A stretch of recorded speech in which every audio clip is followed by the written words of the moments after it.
বয়স আমার 12, আর রাত 12টায় আমার নিজের আপন চাচা আমার রুমে আসতেন। এরপর আমার রুমে এসে আমার দিকে কিছুক্ষণ চেয়ে থাকার পর আমার রুমে আমার যে ছোটো ছোটো কাপড়গুলো ছিল সেসবের দিকে তাকাতেন। এরপর প্রতিদিন আমার কাপড়গুলো আমার চাচা চুরি করে নিয়ে যেতেন। আমার চাচার এমন অবস্থা দেখে আমার কেমন যেন সব কিছু এলোমেলো লাগছিল। আর একদিন তো আমি যখন আমার রুমে চাচা এলেন, সেদিন আমি চাচাকে হাতে নাতে ধরে ফেললাম। আর সেদিন চাচা আমাকে বলল, দেখো মা, মামনি, আমি সব করি তোমার ভালোর জন্যই। আমি তখন বললাম, আমার ভালো মানে? তখন চাচা বলল, আমি তো এসব নিয়ে একটু খেলা করি, তুমি আমাকে দাও। আমি বললাম, না না, আমি দিব না। আপনি কি খেলা করেন চাচা? আমি আপনার খেলা দেখতে চাই। আর তখন তো এরপর আমার আব্বু চাচা আমাকে এমন একটা খেলা দেখালো, যে খেলা, বন্ধুরা, আমি আজকে এখানে বলতে এসেছি আমার জীবনে ঘটে যাওয়া একেবারে একটা বাস্তব এবং সত্য ঘটনা। আমি যখন খুব ছোট ছিলাম তখন আমার বাবা মা আমাকে খুব বেশি তেমন সময় দিতে পারতেন না, কারণ তারা সব সময় নিজেরাই বিভিন্ন কাজে ব্যস্ত থাকতেন। আমার বাবা সেই সকালে চলে যেত আমাদের গ্রাম মুদি দোকানে, আর আমার মা সারাদিন আমাদের ফসলের যেসব জমির আবাদ সবাদ হতো সেগুলো দেখাশোনা করতো। তবে আমার একজন চাচ্চু ছিলেন। চাচ্চু যেমন দেখতে সুন্দর, তেমনই তার কথাবার্তা, চলার ধরন সব কিছু সুন্দর। আমার চাচ্চু 5 ওয়াক্ত নামাজ পড়তেন। তিনি সবসময় আল্লাহর যেমন ইবাদত করতেন, তেমনই আমাকেও প্রচণ্ড পরিমাণে ভালোবাসতেন। আমি যদি বলতাম, চাচ্চু আজকে আমাকে আইসক্রিম খেতে নিয়ে যাও, তখন চাচ্চু আমাকে সঙ্গে সঙ্গে আইসক্রিম এনে দিত। একটা না, দুইটা না, প্রায় 3-4টা আইসক্রিম এনে খাওয়াতো। এরপর আমি যদি বলতাম, চাচ্চু আমাকে এটা খেতে মন চাইছে, চাচ্চু আমাকে এটা এনে খাওয়াতো। মোট কথা, চাচ্চুকে আমি অনেক ভালোবাসতাম, চাচ্চু আমাকে অনেক বেশি ভালোবাসতেন। আমাদের ভালোবাসা ছিল ভালোবাসা। এইভাবে আমার থেকে চাচ্চু আমার যখন যা লাগতো তিনি আমাকে সব কিছু সময় মতো এনে দিতেন। চাচ্চুর এমন কথাগুলো মনে হলে আজও মনে আমার অনেক ভালো লাগে।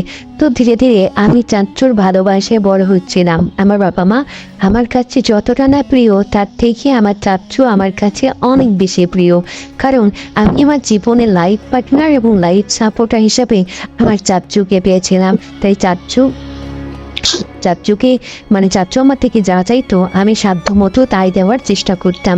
ধীরে ধীরে বড় হতে শুরু করলাম, একটু করে দুনিয়ার ভাবসাব বুঝলাম। তখন আমার মা বলল, দেখ মা, তোর বয়স সবে মাত্র 12 বছর। এই বয়সতে তোর মাঝে হয়তো অনেক নতুন কিছু পরিবর্তন আসবে। আমি বললাম, নতুন মানে কি নতুন পরিবর্তন মা?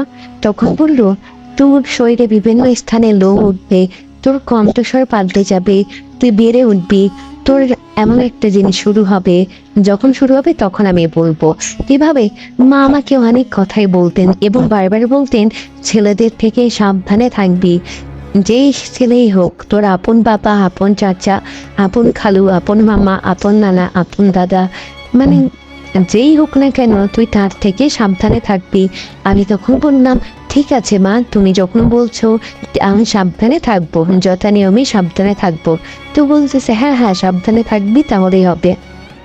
তো এরপর আমাকে রোজ প্রায় এমন সব কথা বলতেন, আমি সব কিছু ঠিকভাবেই মেনে নিতাম। কিন্তু আমি এতদিন আমার চাচার সঙ্গে একরকম থাকতাম। আমাদের ঘর ছিল তখন 2টা। তো আমি যেহেতু বড় হয়েছিলাম, সেজন্য আমার আরেকটি নতুন ঘর বানিয়ে দিয়েছিল। ঘরটা এখনো কমপ্লিট হয়নি, দরজা লাগানো হয়নি। আমাদের বাড়িতে এমনভাবে তৈরি করা রয়েছে যে ভিতর থেকে কেউ বাইরে থেকে কেউ ঢুকতে পারবে না। তো আমার রুমে এখনো তেমন দরজা লাগানো হয়নি, শুধু পর্দা দেওয়া ছিল। আর আমি ছোট মেয়ে, আমাকে তেমন আবার কোনো ভয়ও লাগতো না তখন। ছোটবেলায় নাকি সবাই ভয় পায়, কিন্তু আমি আমার ছোটবেলায় কোনো ভয় পাইনি, বরং আমার ছোটবেলা আমি অনেক এনজয় করেছি। সেসব এনজয়ের কথা মনে হলে আমার আজও গাটা খাটা দিয়ে ওটা অনেক মজা লাগে। তো এইভাবে আমার বেশ ভালোই লাগতো। আমি অনেক সুখে ছিলাম আমার চাচাকে নিয়ে, আমার পরিবার নিয়ে। তো একদিন হুট করে আমি দেখলাম আমার রুমে রাতে কি যেন আসে, প্রত্যেক দিন রাতে আসে। আমি আপসাপ ভাবে চোখ খুলি, আমি ঘুমের কারণে স্পষ্ট তখন চোখ খুলতে পারতাম না। তো চোখ খুলতেই আমি দেখতাম একদিন আমি দেখলাম আমার চাচা আমার রুমে এসেছেন। আমি ভেবেছি হয়তো চাচা আমার রুমে আমাকে দেখতে এসেছেন, আমি ঘুমিয়েছি কিনা। কিন্তু না, চাচা আসলে রুমে এসেছিলেন একটা তার উদ্দেশ্য হাসিল করার জন্য। এরপর থেকে আমি প্রায় লক্ষ্য করলাম চাচা রোজ রাতেই আমার রুমে আসতেন। আমাকে কিছু হয়তো বলতে চাইতেন, কিন্তু বলার পরও তিনি কেমন জানি বলতে পারতেন না। এরপর আমি একদিন দেখলাম চাচা আমার রুম থেকে ছোট ছোট কাপড়গুলো নিয়ে তার রুমে চলে যাচ্ছে। আমি বুঝতে পারলাম না তিনি আমার আপন চাচা, তিনি আমার বাবার সমতুল্য। তিনি কেন আমার সঙ্গে এমন করেন? তিনি কেন আমার ছোট ছোট কাপড়গুলো নিয়ে অন্য রুমে চলে যান? এসবের রহস্য কি? তিনি এসব কেনই বা করছেন? এসব আসলে হচ্ছে তাই কেসব করা কি ঠিক হচ্ছে? আমি কিছুতেই কিছু বুঝে উঠতে পারছিলাম না। আর সেদিন আমি দেখতে পেলাম আমার চাচা আবারও আগের ন্যায় আমার রুম থেকে আমার ছোট কাপড়গুলো নিয়ে চলে যেতে শুরু করেছে। আমি তার সামনে দাঁড়ালাম, দাঁড়িয়ে চট করে বলে উঠলাম, চাচা থামুন, এখানেই থামানো বলছি। আপনি এসব চুরি চামারি একেবারে বন্ধ করুন। আপনি প্রতিদিন আমার রুমে আসেন এবং আমার রুম থেকে কাপড়গুলো ছোট কাপড়গুলো নিয়ে কোথায় চলে যান? আর এসব দিয়ে আপনার করেনটা কি? আপনার রুমে তো কোনো বাচ্চা নেই। তখন বললো, এসব নিয়ে আমি খেলি, তুই খেলবি? আমি বললাম, আমার কাপড় তুমি রাতে নিয়ে যাওয়ার বলতেছো খেলবো? তুমি কি বলতে চাই সব? তো বলতেছে তুই খেলবি কিনা বল। আমি বললাম হ্যাঁ খেলবো। তো তখন বলতেছে তাহলে আমার পিছু পিছু আমার রুমে আয়। রাত তখন 12টা বেজেছিল, বেরোতে ভয়ও ছিল। হুট করে আমার তখন মায়ের কথা মনে হলো। মা বলেছিল সব রকম ছেলেদের থেকে সাবধানে থাকবি, তোর আপন বাবা হোক আপন চাচা হোক যাই হোক।